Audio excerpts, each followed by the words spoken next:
Bonjour, dans cette vidéo, le docteur Aristide Monod répond à l'ancien ministre des Travaux publics sur la question anglophone. Vous êtes sans ignorer que hier était le 1er octobre, donc le jour de l'indépendance de la République fantôme d'Ambazonie. Écoutez ce que cet ancien ministre dit sur les solutions qui ont été prévues et la réplique d'Aristide Monod. Il est question d'avoir un axe qui règle ces problèmes-là. On avait fait le grand dialogue en 2019, je crois que c'était 2019. Tout à fait. On a vu des résultats. On pense qu'il est bon qu'on accélère le processus de décentralisation pour que les gens se rendent compte que les problématiques, on va dire, d'intérêt local sont réglées là-bas, et puis les problématiques d'intérêt régional sont réglées à la région. Il faut que l'État se déleste de certaines choses pour qu'on puisse penser que ça peut se faire facilement et puis avec efficience. On peut comme ça multiplier les constats, parce qu'aujourd'hui, c'est les constats qui doivent produire l'offre politique.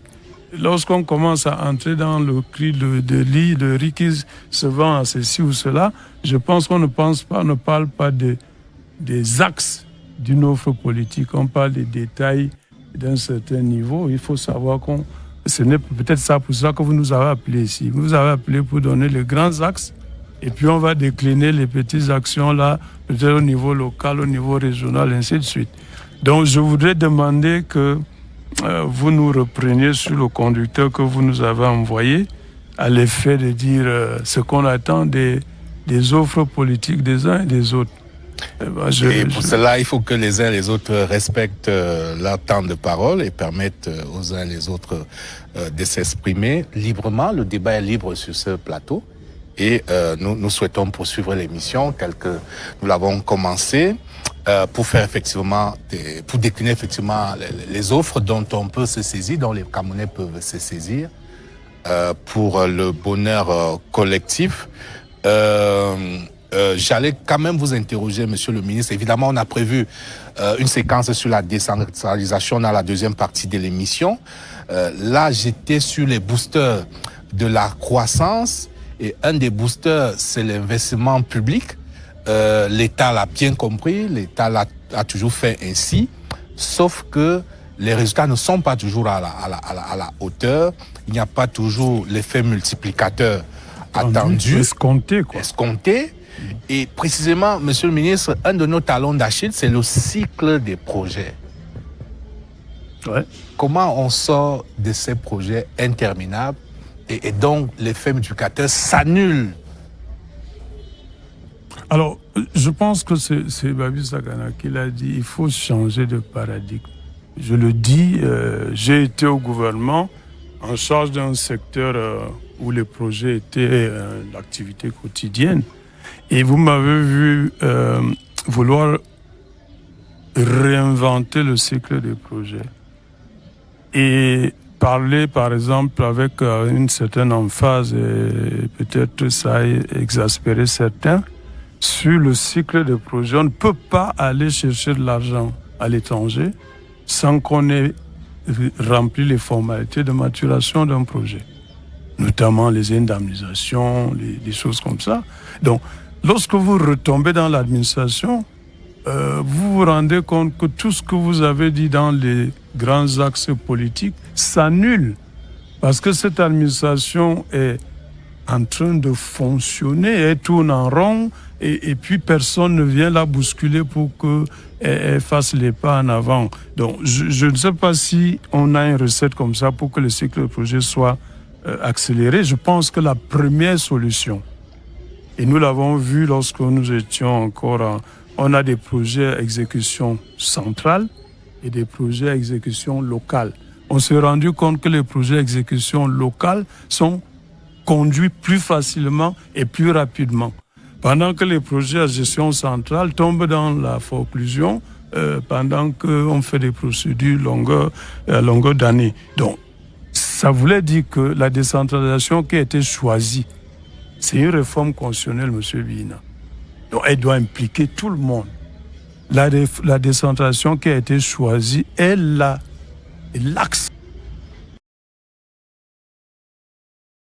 Bonjour, 1884-1885, conférence internationale de Berlin. Les grands de ce monde se partagent l'Afrique, on dirait une plantation orpheline. 12 juillet 1884, traité Germano-Douala, quelques petits commerçants allemands signent avec quelques chefs d'une petite région du Cameroun un pacte qui curieusement fait de tout le Cameroun une plantation allemande. À ce moment, le Cameroun n'est ni anglophone ni francophone. On est nous juste comme ça dans le grand Cameroun avec K.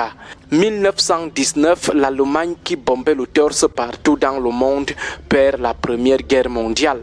Parmi les sanctions infligées à l'Allemagne, il y a le traité de Versailles du 28 juin 1919. Ce traité dit que ceux qui ont tapé l'Allemagne vont prendre ses territoires, ses plantations. Le Cameroun ou la plantation Cameroun sera remise à l'ONU de cette époque qu'on appelait SDN. La SDN, certainement fatiguée, va demander à la France et à l'Angleterre de l'aider à gérer sa part de plantation qu'on lui avait donnée. Nous parlons du Cameroun. Le Cameroun est ainsi divisé en deux. Les Anglais vont prendre la partie qui est limitrophe au Nigeria, au sud et à l'ouest du pays. Le reste du territoire reviendra à la France. On aura alors le Cameroun anglophone, plantation des Anglais, et le Cameroun francophone, la plantation des Français. Voilà immédiatement l'affaire francophone et anglophone dans le Cameroun. Année 1960, voilà l'ère des indépendances tcha-tcha. Les indépendances qu'on danse seulement la rumba et le merengue sans chercher à savoir si c'est une indépendance effective ou alors si c'est une indépendance fantoche. On danse seulement le tcha-tcha. 1960, précisément en janvier, le Cameroun francophone prend lui en solo son indépendance tcha-tcha malgré les pleurs de Oumniobe et ses partenaires de lutte qui disaient que non, si on veut être indépendant, on doit être indépendant comme Cameroun tout entier, Cameroun avant l'arrivée de ceux qui nous ont divisés, qu'on doit d'abord unir la partie anglophone et la partie francophone. Est-ce qu'Aïdjo et ses amis qui dirigent encore le pays jusqu'à aujourd'hui vont alors entendre cela? Ils vont même, avec l'aide des Français, tuer les Oumniobe. Après, ils vont eux proclamer leur affaire, leur indépendance tcha-tcha en solo, sans se soucier de l'autre partie du Cameroun, le Cameroun anglophone. Donc, lorsqu'on dit souvent que le Cameroun a été indépendant le 1er janvier 1960, c'est faux. Le Cameroun n'a jamais été indépendant en 1960. C'est plutôt une partie du Cameroun, le Cameroun français, sauf à vouloir démontrer que le Cameroun se limite à la seule partie francophone ou à la seule partie française de l'époque. En tout cas, continuons notre story. 1961, la partie anglophone pose les mains sur la tête et demande que mais c'est comment? Eux aussi, ils commencent à demander leur part d'indépendance. Au lieu que ceux qui donnent les indépendances tcha-tcha leur donnent aussi leur part en solo, comme ils avaient donné à la partie francophone, ils vont les conditionner. C'est-à-dire, si vous voulez donc être indépendant, vous devez vous rattacher soit au Nigeria, soit au Cameroun francophone. Certains indépendantistes anglophones disent niet, nous aussi on veut être indépendants comme les autres, indépendants tout court. Ils se demandent pourquoi on n'a pas conditionné la partie francophone lorsqu'elle obtenait sa part d'indépendance. Pour calmer les ardeurs, l'ONU va venir jouer les faux arbitres. Elle va dire ok, posons donc la question à toute la population de la partie anglophone. Voulez-vous être indépendant en vous mélangeant avec vos frères de la partie francophone ou vous voulez être indépendant en vous mélangeant avec le Nigeria qui est là à côté? Vous voyez que l'ONU évite de poser l'option principale, la troisième option, c'est-à-dire la question de savoir si vous voulez être indépendant en tant qu'État autonome sans se rattacher ni au Cameroun francophone ni au Nigeria. L'ONU ne va pas poser cette question. Non, elle va seulement vite ramasser les copies en disant ok, ceux qui ont dit qu'ils veulent se rattacher au Nigeria, allez-y. Ceux qui ont dit qu'ils veulent être indépendants en se mélangeant avec le Cameroun francophone, c'est bon. Voilà comment la partie britannique du Cameroun, les anglophones, le Southern Cameroun obtient sa fameuse indépendance conditionnée le 1er octobre 1961, qui marque en même temps le jour de l'officialisation du mélange avec la partie francophone. On a appelé ça la réunification. Ceux qui voulaient l'indépendance tout court, ni avec le Nigeria, ni avec le Cameroun francophone, auront seulement leurs yeux pour pleurer. pleurer. Ce sont leurs pleurs qui nous suivent jusqu'à ce jour, qui ont donné lieu d'abord au problème anglophone, ensuite à la crise anglophone et après à la guerre en zone anglophone, dans laquelle on a déjà perdu plus de 6000 de nos frères selon un rapport d'International Crisis Group. Comment en sommes-nous arrivés là? Demain, nous vous donnerons des explications toujours terre à terre. Bonne journée à vous tous.